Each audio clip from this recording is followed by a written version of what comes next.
Bonjour à tous, bienvenue à cette toute première visioconférence qui ouvre le Salon Go 2025. En ouverture de ce salon, nous avons choisi de vous parler de stratégie entrepreneuriale et nous allons voir ensemble que la stratégie entrepreneuriale consiste à faire des choix qui sont bien souvent nécessaires pour atteindre ses objectifs. Un entrepreneur doit impérativement déployer une stratégie pour développer et pérenniser son entreprise. Cela va lui permettre de se fixer un cap et des buts à atteindre. Pour établir sa stratégie entrepreneuriale, il est important de définir son modèle économique, également appelé business model. Pour animer cette visioconférence, j'ai le plaisir d'avoir avec moi Sylvie Morer de la Chambre des métiers et de l'artisanat que je vais laisser se présenter. Bonjour, donc je suis Sylvie Morer, j'accompagne donc les créateurs d'entreprises, quel que soit leur statut. Et donc moi-même, Doriane Stark, je suis responsable du pôle entrepreneuriat à la Chambre de commerce et d'industrie de la Moselle. Donc nous vous invitons à poser vos questions via le chat qui est à votre disposition. Le chat, en fait, ce sont les deux petites bulles que vous trouvez en haut de votre écran avec un point d'interrogation sur la première bulle. Donc vous cliquez dessus et n'hésitez surtout pas à poser toutes vos questions dès qu'elles vous viennent à l'esprit. Et nous avons du temps prévu à l'issue de cette présentation pour traiter l'ensemble de vos questions. Et je précise également que cette visioconférence est enregistrée et que vous pourrez la retrouver très rapidement sur la chaîne YouTube de la CCI et la chaîne YouTube de la Chambre des métiers de l'artisanat. Alors, je vous propose d'entrer tout de suite dans le vif du sujet. Le business model. Le business model, nous allons voir ensemble que c'est un document qui va vous permettre de définir le modèle économique que l'entreprise met en place pour gagner de l'argent. Ce modèle économique, il va présenter les objectifs et la stratégie de l'entreprise, ainsi que le concept qui va permettre de créer de la valeur. Et nous allons voir ensemble que le business model, c'est une étape qui est indispensable et surtout, c'est une étape qui est préalable au business plan. Ce business model, il va permettre d'une part de cartographier et organiser les éléments clés d'un projet. Donc les éléments clés, nous allons les voir juste après. Et le business model va également permettre de formaliser par écrit ces éléments clés. Et formaliser par écrit, c'est effectivement une étape importante, puisque le fait de formaliser par écrit, ça va vous permettre ensuite de verbaliser plus facilement votre projet. Ça va vous permettre de le présenter plus facilement. Et puis, ça va également permettre de vérifier la cohérence et la pertinence d'un projet de création ou de reprise d'entreprise. Et donc, nous allons voir de quelle manière se présente un business model. Donc, le business model présente donc plusieurs éléments clés et je vais tout de suite passer à la slide suivante pour vous les détailler. Donc, segment de clientèle pour qui? Il s'agit donc de diviser votre clientèle en groupes homogènes pour mieux comprendre les besoins de chacun. Cela permet d'adapter vos produits ou services aux attentes spécifiques et de personnaliser votre communication et vos canaux de vente. L'intérêt de cette distinction, c'est de mieux comprendre qui intervient dans le processus d'achat et donc comment communiquer avec chacun. Par exemple, vous pouvez segmenter le client final et l'utilisateur, c'est celui qui utilise ou consomme vos produits. L'acquéreur, c'est souvent le même, mais par exemple, les parents qui achètent pour leurs enfants. Les prescripteurs ou influenceurs, c'est ceux qui recommandent ou influencent l'achat. Vous avez plusieurs critères de segmentation selon l'âge, le genre, la situation familiale. Par exemple, un jeune adulte n'aura pas les mêmes attentes qu'un couple avec enfants ou qu'un retraité. Vous pouvez aussi segmenter selon la profession, les activités, les revenus, distinguer les particuliers ou les professionnels. Une fois vos segments identifiés, demandez-vous quels sont leurs besoins ou attentes principales. Comment les atteindre? Quelle est leur sensibilité au prix? Plus vos segments sont précis et plus votre stratégie sera efficace. Donc, proposition de valeur, quoi et pourquoi?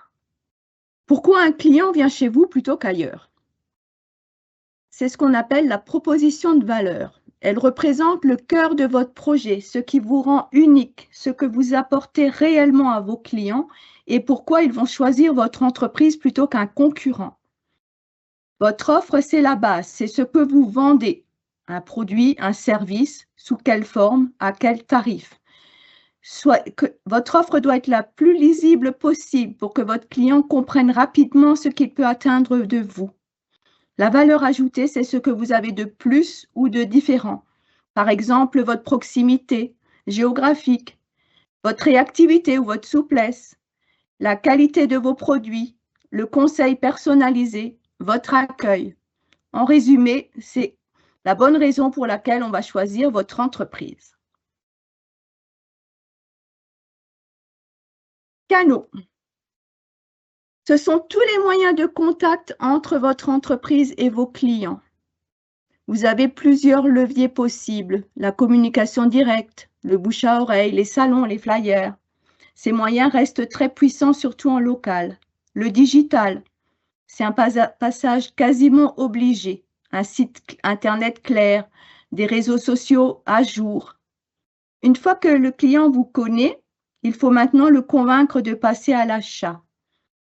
Proposez-lui des démonstrations, des dégustations quand c'est possible. Rassurez-le avec un avis client, souvent déterminant dans les achats en ligne.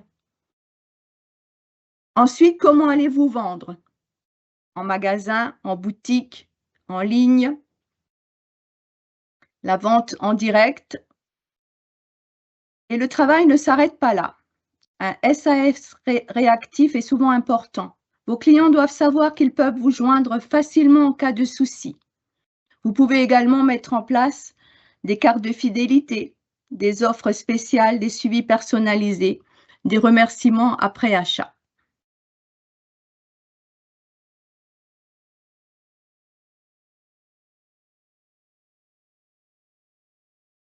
Relations avec les clients. Vous n'entretiendrez pas les mêmes relations avec tous vos clients. Elle dépendra à la fois de votre secteur, de votre temps disponible et de la valeur du client pour votre entreprise. Une relation personnalisée convient particulièrement aux clients réguliers ou aux clients à forte valeur ajoutée.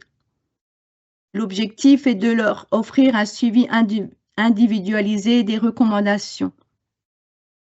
À l'inverse, pour les clients ponctuels ou ceux qui passent par Internet, vous pouvez vous appuyer sur des outils automatisés comme des mails de remerciement.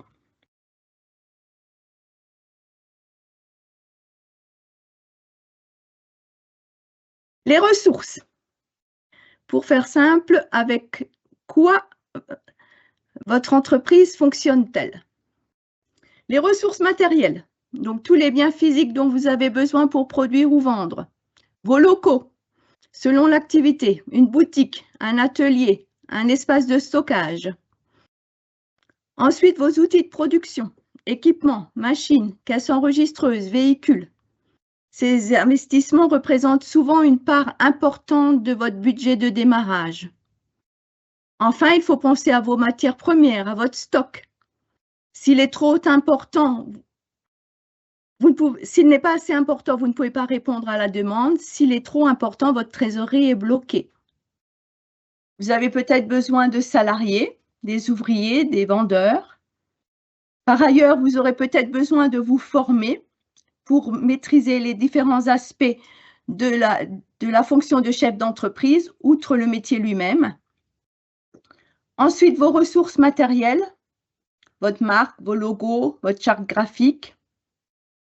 Les ressources financières, votre rapport, votre mise de départ. La trésorerie de fonctionnement, c'est l'argent pour payer vos charges courantes avant que vos ventes génèrent des revenus. Et enfin, le financement bancaire que vous pouvez mobiliser pour financer vos investissements. En résumé, les ressources clés, ce sont tous les leviers dont vous disposez pour créer et livrer votre valeur ajoutée. Il est important de bien les identifier dès le départ et d'évaluer leurs coûts.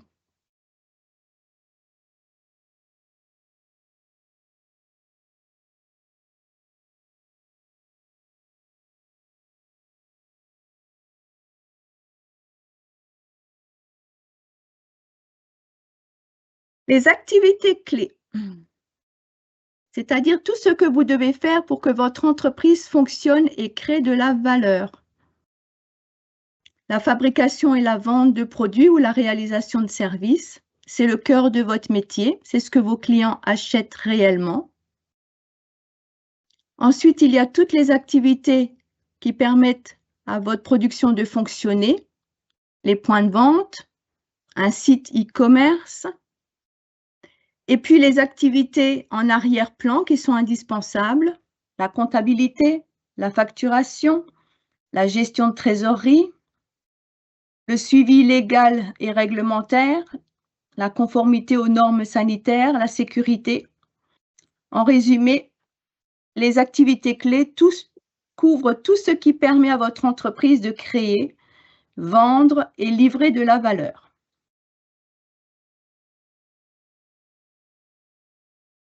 Partenariat clé avec qui? La fiabilité de vos fournisseurs sont essentielles pour ne pas interrompre votre production.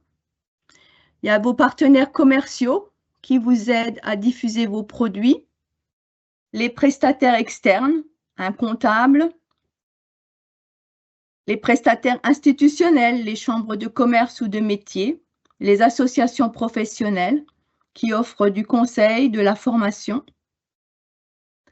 le partenaire financier, banque, subventions publiques qui peuvent aider à financer le démarrage ou votre développement.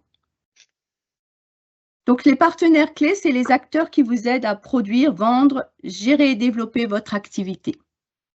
Il est important de les identifier dès le départ pour sécuriser votre production, optimiser vos ventes et accélérer votre croissance.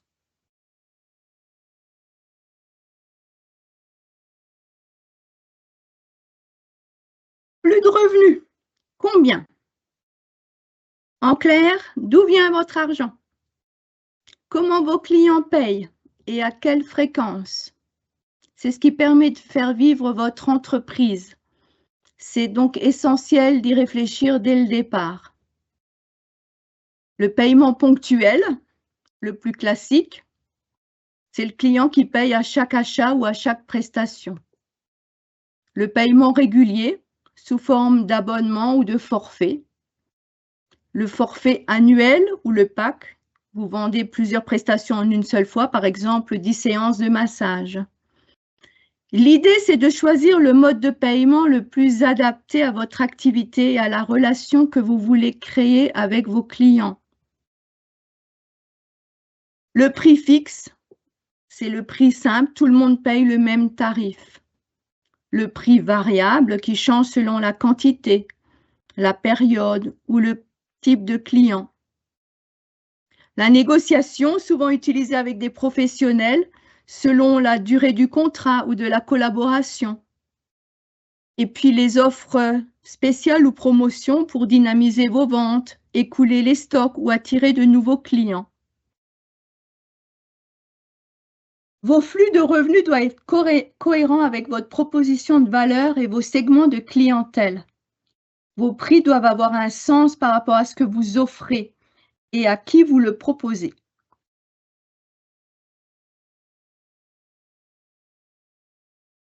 Structure des coûts, combien? Pour maîtriser votre rentabilité et fixer vos prix, vous avez besoin d'anticiper les besoins financiers. Combien ça coûte réellement de faire fonctionner votre entreprise? Les coûts principaux, c'est ce que vous devez acquérir pour produire et livrer vos produits, vos matières premières, vos équipements, les machines, les logiciels, le local. Vos collaborateurs peuvent représenter un coût, salaire et charges. Les prestataires externes, comme le comptable. Les activités les plus coûteuses sont souvent les activités de production. Mais le stockage peut également représenter une charge sur votre budget. Pour attirer vos clients, vous devez également investir dans la communication. Une fois que vous connaissez vos coûts, vous pouvez réfléchir à votre stratégie de prix et de positionnement. Si vous optez sur un modèle axé sur la valeur, l'objectif est de proposer un produit ou service différencié et qualitatif, même si le coût est plus élevé. À l'inverse, un modèle axé sur la réduction des coûts recherche à proposer des prix compétitifs avec une marge plus faible par produit, mais un volume plus important. Pour maîtriser votre rentabilité, identifiez vos coûts fixes. Ceux-là sont les mêmes, même si ne vous vendez pas. Loyer, salaire, assurance. Et vos coûts variables qui varient selon votre production, matières premières, expédition, commission. Cette distinction vous permettra de calculer vos marges et d'adapter vos prix et d'anticiper vos besoins financiers.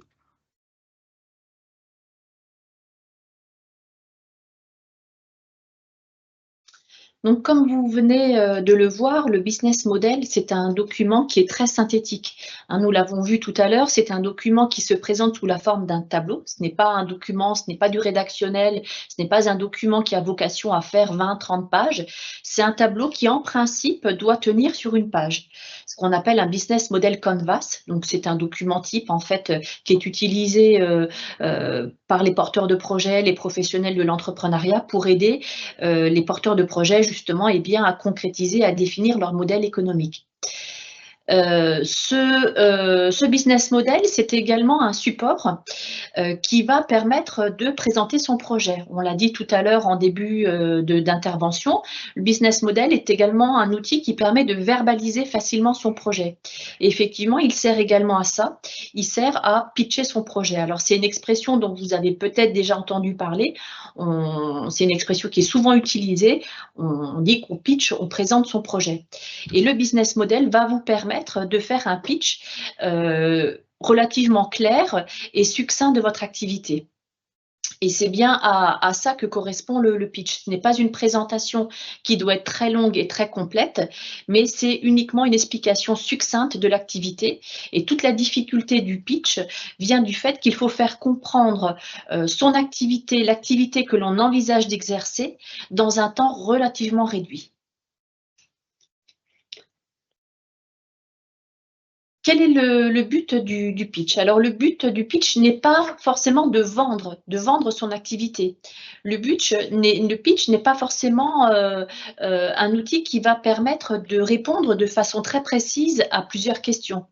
L'objectif, c'est de créer de la discussion, de l'intérêt et de l'engagement.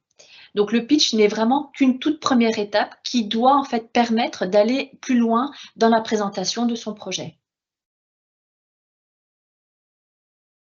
Alors, pour démarrer son pitch, il y a plusieurs techniques qui existent. Pour le réussir, ce que l'on propose dans un premier temps, c'est de démarrer par une accroche. Donc une accroche qui peut être une question, ça peut être une statistique que vous avez relevée qui va vous permettre d'interpeller votre public. Et ensuite, on enchaîne avec une présentation succincte du pourquoi, donc c'est-à-dire de l'activité que l'on envisage d'exercer et c'est-à-dire qui va le faire, qui va exercer cette activité. Donc dans le pitch, il faut parler de soi, il faut se présenter. Présenter également, mettre en avant l'adéquation que l'on va retrouver entre vous, votre parcours et ce projet. Donc le pitch doit vraiment donner en fait votre vision du projet entrepreneurial et le sens que vous souhaitez donner à ce projet. Dans votre pitch, vous devez également expliquer la valeur de l'offre, ce qui la rend différente. Et ce qu'on a vu tout à l'heure, effectivement, votre offre doit être différente. Si vous proposez des services qui existent déjà exactement de la même façon, il sera beaucoup plus difficile de vous positionner. Vous devez également présenter l'avantage, les avantages que vous proposez sur les autres acteurs. Vous devez également mentionner les partenaires avec lesquels vous envisagez de travailler, puisque quand on mène un projet entrepreneurial, on travaille rarement seul. Vous avez forcément des partenaires qui vont vous accompagner dans ce projet. Et vous devez donc également indiquer comment vous comptez gagner de l'argent. Ça, c'est vraiment une donnée, une constante importante dans un business model, c'est expliquer les flux de revenus. Et puis, dans ce pitch, il est important également de préciser où vous en êtes dans la préparation de votre projet et expliquer ce qu'il vous reste à faire pour réussir. Quelques conseils pour réussir votre pitch. Prévoyez un format. Prévoyez-le donc à l'avance. Le format, généralement, il est relativement court. À vous de le définir. Ça peut être un format ultra court de 30 secondes, un format d'1 minute, de 2 minutes, voire de 5 minutes. À vous de le préparer. On vous conseille également d'apprendre un peu par cœur votre phrase d'introduction, vraiment l'accroche qui va vous permettre de démarrer votre pitch de manière à ne jamais être pris au dépourvu. Et si vous le souhaitez, vous pouvez également préparer un support, une présentation écrite, un PowerPoint ou une autre présentation qui va vous permettre de faire une présentation succincte de votre projet. Quelques conseils toujours pour réussir votre pitch. Évitez l'optimisme exagéré. Restez réaliste dans votre présentation. Soyez le plus précis possible et donnez des informations quantitatives de manière à bien faire comprendre que votre projet a été préparé de manière rigoureuse, sérieuse et que vous avez vraiment des données précises à communiquer. Évitez également les abréviations. Attendez-vous à ce que les personnes qui sont en face de vous ne maîtrisent pas forcément votre activité et donc des abréviations que vous pourriez utiliser peut-être ne seront pas maîtrisées par vos interlocuteurs. Et si votre produit a une vocation vraiment technique, évitez de passer trop de temps sur ces explications trop techniques qui pourraient peut-être perdre votre public. Donc là, on parle du business model, mais vous avez certainement entendu parler du business plan, peut-être plus souvent que le business model. Généralement, les personnes qui ont des projets de création d'entreprise ont en tête de rédiger un business plan, parfois un peu moins de travailler sur le business model.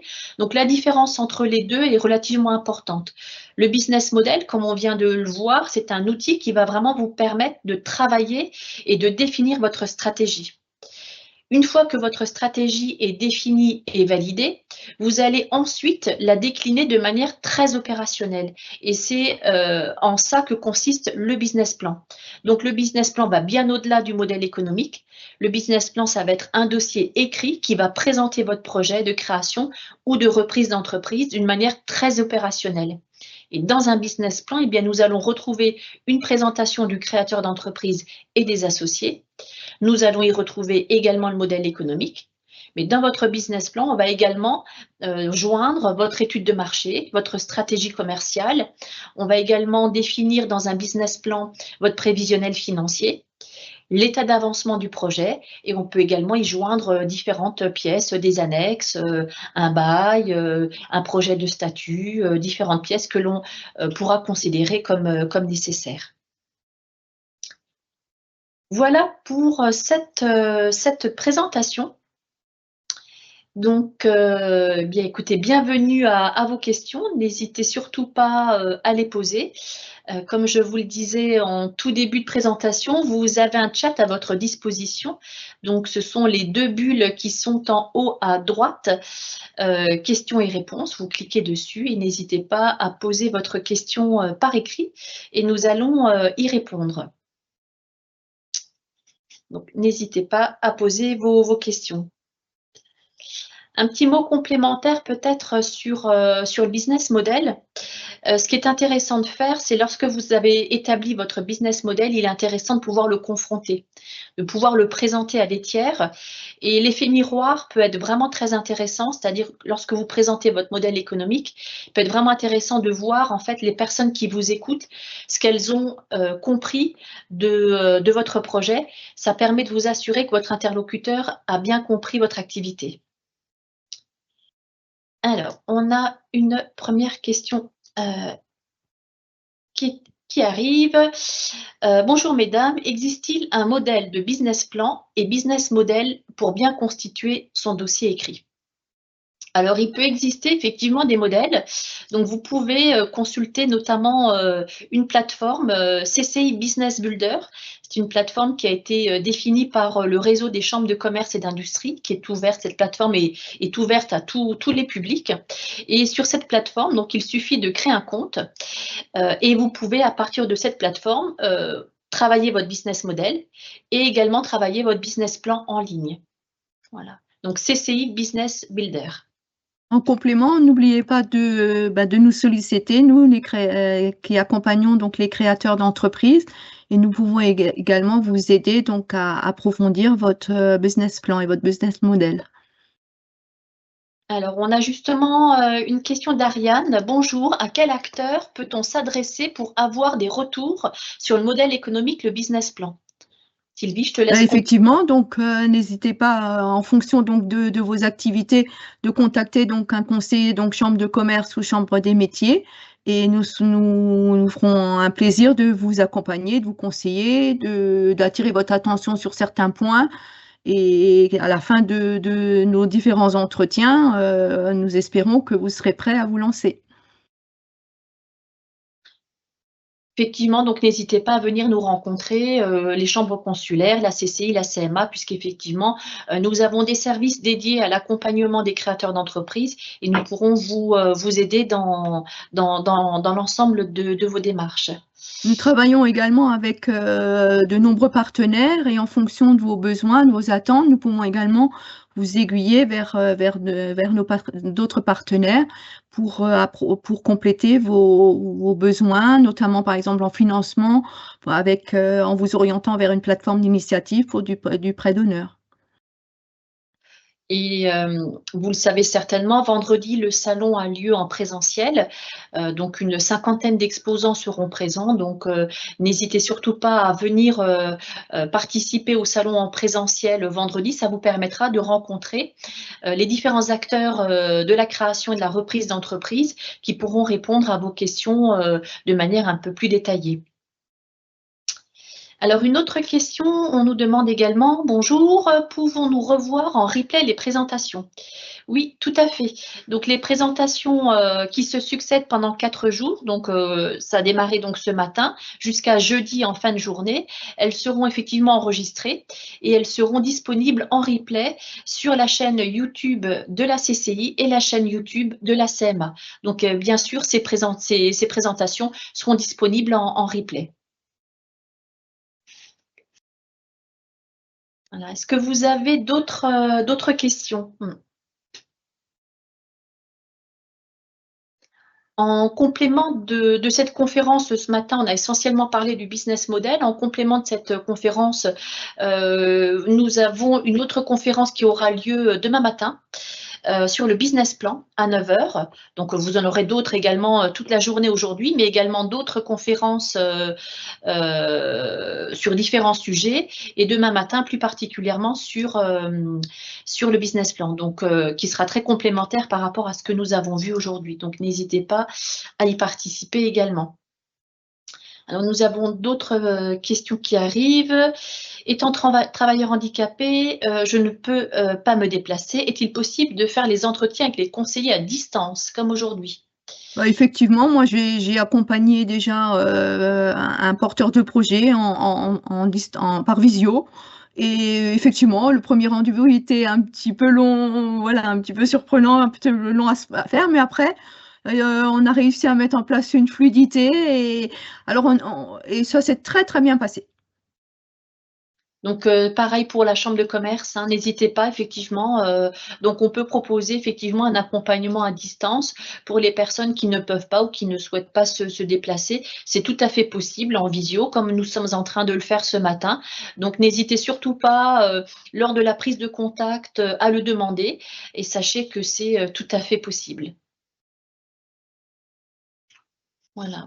Bien écoutez, s'il n'y a pas d'autres questions, nous arrivons à l'issue de cette première visioconférence. Donc, nous vous remercions pour votre participation. Donc, comme nous l'avons déjà dit, donc n'hésitez pas à consulter les pages, les chaînes YouTube de la CCI et de la CMA pour consulter l'ensemble des visioconférences du salon. Et n'oubliez pas que le salon ne fait que commencer et que nous comptons sur votre présence ce vendredi en présentiel dans les locaux de la Chambre des métiers. Le salon sera ouvert de 9 h à 17 h. Voilà. Et puis, si le sujet vous intéresse, de nombreuses conférences auront lieu encore aujourd'hui et demain matin à 9 h sur le business plan. Voilà. Nous vous souhaitons une excellente continuation dans votre projet et à très bientôt. Au revoir. Au revoir.